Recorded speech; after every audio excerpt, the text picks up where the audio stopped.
I can't wait to hear what you would say to someone that says, I'm too busy. Ooh, Gary Vee. Companies that are really great at sales, what they're also bad at marketing and branding. This is an age-old debate between sales teams getting along with marketing teams. The idea that they're filling the top of funnel so that you can retarget them with a conversion campaign is a complete myth. That is a huge mistake. That might work for someone who's got brand equity and brand awareness and reputation under their belt, but you just can't sit there, run ads and expect them to make sales without them knowing you. Should your brand have a founder account, like a personal account, and a brand account? I have pretty strong feelings on this. So that is a really good point and topic to make if personal branding is your thing. You kind of need to fall back on your marketing strategy. What's your goal? What's your outcome? Like, what are you after? Welcome to Marketing Your Brand, the podcast for business owners who are done wasting time and money on marketing that isn't right for them. I'm Peggy Worrell, award-winning agency owner and your straight talking guide through the joys and chaos of growing your business. In every episode, I skip the fluff and talk openly about what actually works. If you're ready to do marketing the right way for you, let's go. Hey everyone, so today my team have put together some viral videos and you're going to see how I react to them. Some of them are funny, some of them are a bit weird, some of them I'm fangirling over, so let's dive in. Spent over $100 million on Facebook ads. Here's one thing I would never ever do on the platform. I would never run an awareness, traffic, or engagement campaign. These campaigns never lead to sales, and the idea that they're filling the top of funnel so that you can retarget them with a conversion campaign is a complete myth. That is a huge mistake. You definitely want to be warming up your audience. That might work for someone who's got brand equity and brand awareness and reputation under their belt, like with a larger company who their audience already know, trust, and like. But you just can't sit there, run ads, and expect them to make sales without them knowing you, without them getting to hear about your values, about your brand, about what you stand for, because the awareness campaigns are the most important thing to warm up your audience. Then you should retarget them with a sales campaign to actually make the sale. Cold sales, just asking for money out of the middle of nowhere. It's like going on a date and meeting someone for the first time and asking them to marry you. It's not going to translate to what you want. That is hilarious. I do not agree. Be using a sales or conversion objective campaign. So sales and conversion objective campaigns are great if you're using brand awareness, but you can also run them as warm-up sequences. The idea that you can run engagement campaigns to your conversion ads to build up the social proof and that's somehow going to increase your conversion rate is also a myth. Yeah, I'm going to have to say that we would definitely disagree based on experience on that one. TikTok algorithm secret is you never pay for ads. So when someone say to me, do you pay for ads? Never. You can check all my viral videos. I've never paid for an ad. Never run ads or pay for ads? Oh, where's he going with this? And I won't. Reason being is the algorithm's so smart. I feel just like other platforms, it tests your loyalty. It'll give you this huge spike of videos. And then what it will do is it'll go boom.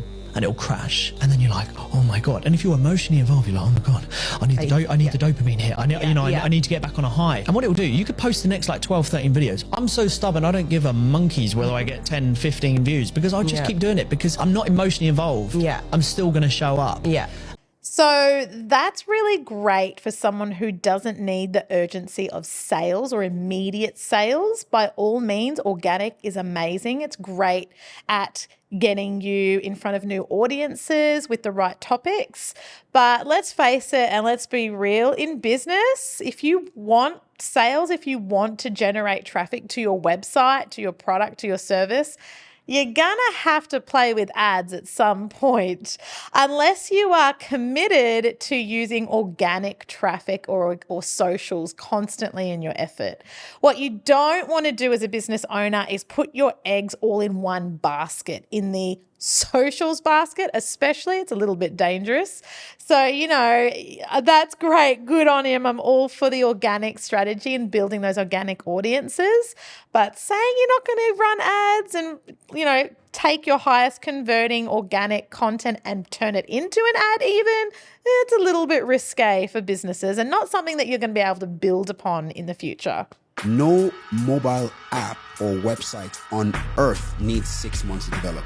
Not Uber, not Taliban. Give me a break. Sure, buddy. Not Zomato. No. If you have a dedicated team working on only one project, you can build almost anything in. Yeah, sure, if you have a dedicated team that you're paying a fortune to who's going to just work on your project solely for you, sure, full-timers can run things in a quick turnaround, but let's face it, you're going to have to pay a lot of money or hire your own app devs to do that, buddy. 4 to 8 weeks. Seriously, I'm not joking. Okay, so 4 to 8 weeks. Let's be real. If you had someone working around the clock, you could probably build an app faster, especially with the platforms that are out there and the templates. We've actually had friends of ours and other agencies build apps within 2 days, but they haven't been good. So I don't know if he wants a good app or a dodgy app, but fast is not the way to go with that sort of approach. I'm talking website plus app. I'm talking really dedicated team. If you have a proper 3-4 engineers, good developers, assign them. Okay, so 3-4 devs and engineers for a full-time gig for fast turnaround. Let's say that's going to set you back over 100K. I wish I had the budget for that. That would be amazing. Back end, front end, design, all that. In 2 to maximum 3 months, you build the most complex platform in the world. And it could be faster, depending on how many team members you want to allocate. So here's a fun story for everyone. We heard a rumor that Google Maps, the person who actually built Google Maps, did it in a weekend. He was one coder. What you have to remember is he probably built the concept in one weekend, or he probably, you have people out there that do things in a quick way, but finessing things and getting things right is never going to be quick. You can't just build things, skip testing, skip planning, skip a psychology behind what that person's going to do on your website or your app. It's not going to benefit you in the long run. And in saying that, say you pulled something together miraculously really quickly and got it launched and live, who are you going to direct there, and are they going to come back? Because if it's not right for them and you haven't properly thought it through, probably just going to look at it and leave, and you've lost that audience. This is why you hate marketing. Imagine this cup is your marketing energy. Now, when you try and say too many things to too many people, on too many platforms, selling too many things, you end up with pretty empty results. But if you... Yeah, I'd have to agree with that one. Yep, diluting your messaging, not always good. Just focus your marketing on one group of people, on one platform, selling one primary offer with one really strong lead magnet, your glass and your bank account will be a lot fuller. And it's a So I'm going to half agree and half disagree here. Yes, diluting your message across too many platforms, too many channels, too many fingers in pies isn't going to work out best for you. But putting all of your eggs in one basket, especially when it comes to marketing, is also not a good idea, because you're putting too much reliance on the one thing, on the one problem, on the one solution that you're trying to get out there. What happens if that fails? What happens if you've only got a certain amount of ad spend or marketing spend or effort or energy, and you're like, I'm going to just do this one thing's got to work. You're going to be let down if it's all on the one thing. So I would have to say, don't focus on too many, but don't focus on one. Have a little bit of diversification. Think about all of the channels, your owned, your ads, and how you can get out there with the easiest and most minimal amount of effort, but also think about what's going to give you the most cut through. That's what you should be focusing on. Not one, not many, but maybe like 2 or 3. Think of your strategy there. So the other thing to remember is, if you're focused on one platform, what is that platform? Are you focused on social media as your one platform? Because that's not your owned audience. That's a borrowed audience. What actual platform are you focusing on is the question. Think about that one. Quick break. If you're loving this episode and thinking, I really need help with this, we've got you. If you're growing your business on your own and want expert guidance, check out our DIY workshops. Or if you're ready for the power of a done-for-you agency, we can help with that too. Just follow the links in the show notes to find out more. Back to the episode. Should your brand have a founder account, like a personal account, and a brand account? I have pretty strong feelings on this, but basically it comes down to if you understand and are good at social media, then you should definitely have both and should be working to expand your team to get as many accounts as possible and building ROI for your business around that. Like, how many sales does this account have to make per? So that is a really good point and topic to make if personal branding is your thing. And this is where, you kind of need to fall back on your marketing strategy. What's your goal? What's your outcome? Like, what are you after? Because if you're an e-commerce business and your goal is about the product, then it doesn't make sense to have the founder as the personal brand. It would be a much smarter strategy to have multiple brand ambassadors, multiple influencers being that face for the business. So you capture more of a bigger audience. But if you as a founder want to actually build that brand presence, maybe you have a 5-year plan where you want to grow a coaching platform. Maybe you want to actually get asked as a guest appearance and, kind of grow a sort of like a longer term plan, then yes, definitely I would agree in having 2 accounts. But you also have to remember extra accounts means extra management, extra content, extra time. You're taking away from other things and you have to put it on multiple channels and multiple user accounts. It's something that I have to deal with as well. It drives me bananas. But, choose your battles, guys. It's up to you. Post, what's my average per month? What am I paying this creator? What does it cost us in time or production value? And do we get results back in forms of leads for a services business, sales? Yeah, so all great ideas and topics here. Like, if you're putting in that spend to have a founder and business account, what are those accounts coming back to you with? Are you going to treat them financially separate? Are you going to say it's both of these accounts that are bringing this? Like, what is the actual purpose of each account and what is that conversion value coming back to you? That's definitely something to consider. Sales on TikTok Shop or Amazon, like whatever you can do to at least roughly quantify that. I would be trying to go as big and as wide as possible, but certainly providing core. Seriously, if you want to go big as wide as possible, put all your energy and effort into one account.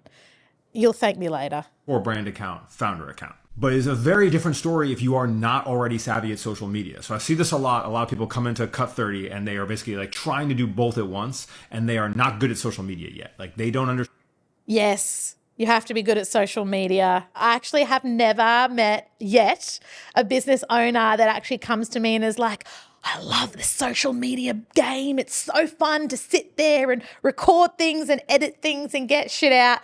Trust me, all business owners hate social media. I don't have still yet to meet one unless you're a content creator and this is your life. But business owners, we have bigger things to worry about. Social media, it should make maybe the top 10 list, but definitely not the top 3. Understand what it takes to have a video hit. They don't understand how to do that consistently. And if you are not good at something and you try to do too many things, it doesn't work. So yeah, definitely. If you're not good at social media, please just outsource it because it's just too time consuming. It's not a priority. I can't wait to hear what you would say to someone that says, I'm too busy to Ooh, create Gary content. V. You don't believe I love you. Fangirl. even demand creation. What does that mean? You don't believe that creating new customers or consideration for what you're doing is important. Do you know companies that are really great at sales, what they're also bad at are at marketing and branding? If you're a sales organization. So this is an age-old debate between sales teams getting along with marketing teams. You tend to be one or the other. So a good salesperson, someone who really drives sales and is good at sales, is like, I don't need marketing. I just need sales. I've got sales strategy. I can go and talk to someone and I can make that sale. I can convert that lead. I've got this system. It works.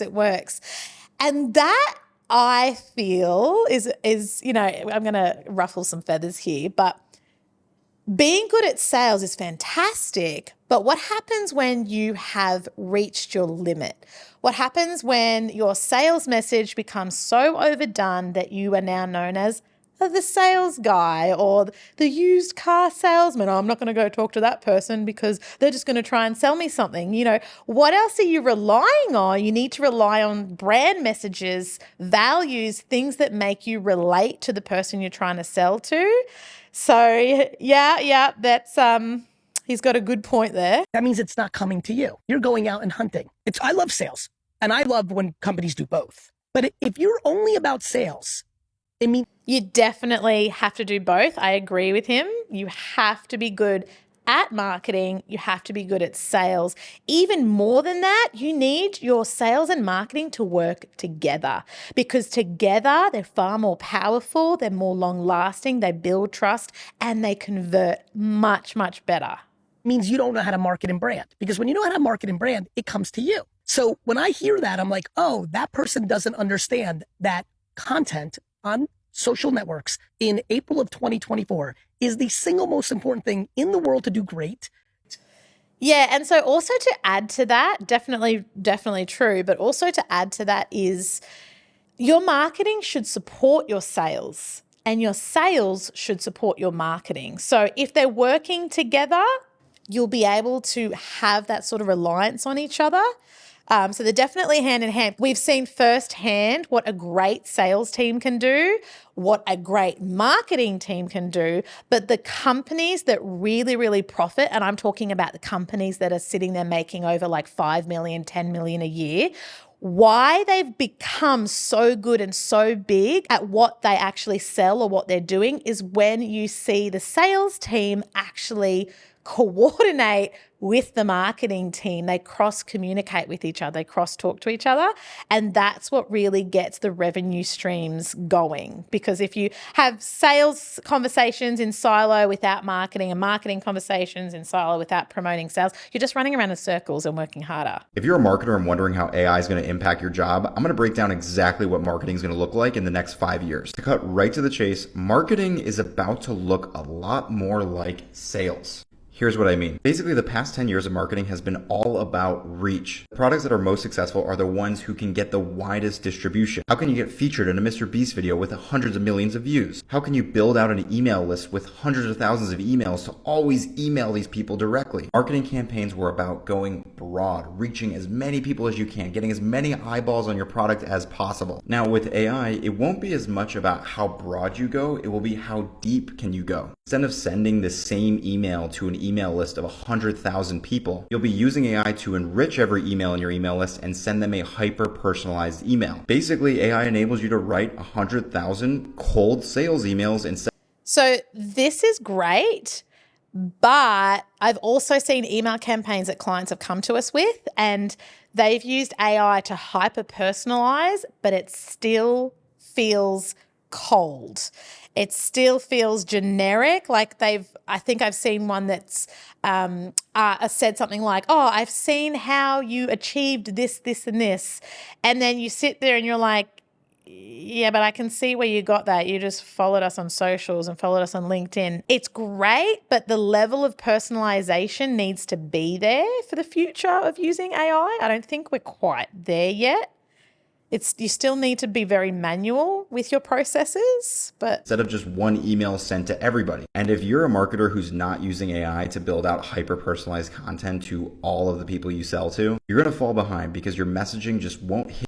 You have to remember that's one strategy of cold outreach, which is AI personalization. It's not going to work in every environment. It's not going to work in every industry or every situation. So yeah, cool. It's really fun to actually put in your marketing plan, but I don't think hyper personalization is going to be the be all and end all of marketing for the future. Hit as hard as the people who use AI at scale. Email is just one example, but and yes, AI at scale is great, but you also have to tie it into the rest of your marketing funnel, your organic marketing, your own channels, your bought channels, all that sort of fun stuff. Don't use it just in one email campaign because it's a bit cold and weird. But across the board, marketing is going to start to look a lot more like sales. I take that with a grain of salt. I wouldn't necessarily agree that marketing's going to become sales because, let's face it, sales is part of marketing. Marketing is part of sales. They work together. So I don't think we can sit there and say that sales is the future of marketing. It's not really. Like, it's only a small part. To me, the future of marketing and AI is about building the connections and the things that you're saying on a deeper level. It's not really about hyper-personalization, in my sort of opinion. Okay, so that's a wrap. I hope you enjoyed my reaction to those. If you wanted to shoot through some videos that you wanted to get my take on, please shoot through a DM. We'd love to include them in the next episode.